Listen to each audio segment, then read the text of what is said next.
Nigeria.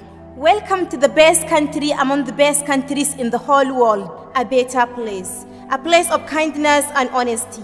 A place of patience and happiness. A place of family and friends. Dear Nigeria, you give birth to us and you leave us.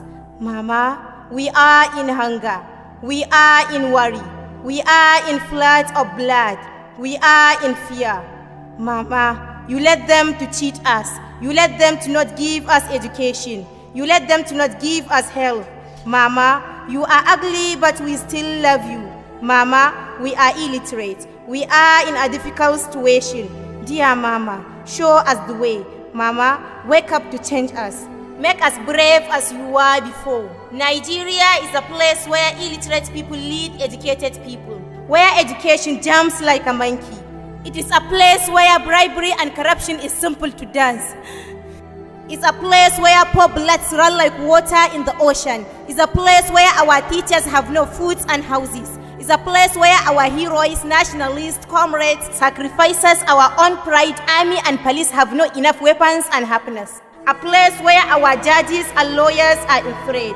Dear my country people, we have to unite in fighting corruption. We have to unite in choosing a good leader. We are tired. What a good mother could leave her kids in hunger. Only an irresponsible mother could leave her kids illiterate. I guess only a blind mother could intentionally handle the control of her kids in the hands of wicked riders. Zamfarawa na kuka, hawayensu na zuba kamar tekun maliya. Yayin da zuciya take kunci, ruhi yana cikin fargaba. Mama, ta yaya za a yi 'yan ta'adda su fi 'yan ƙasa samun farin ciki da 'yanci da walwala yayin da ake shiga garuruwan Katsinawa ana yanka su ana sace su, jinanan suna bin ƙasa tamkar iri a gona.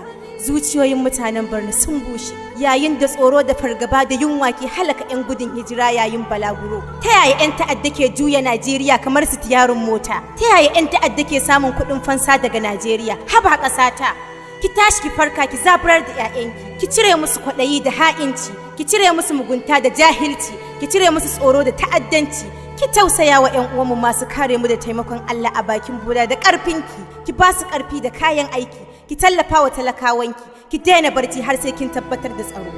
Ya ke ƙasata, kai canki da zalunci da rashin tausayi. Ya ku talakawa ku tashi, mu haɗa hannu gurin tabbatar da adalci da tsaro, da mu ne suke samun shugabanci. Kada ku manta mu ne gwamnati, kuma sannan mun farka.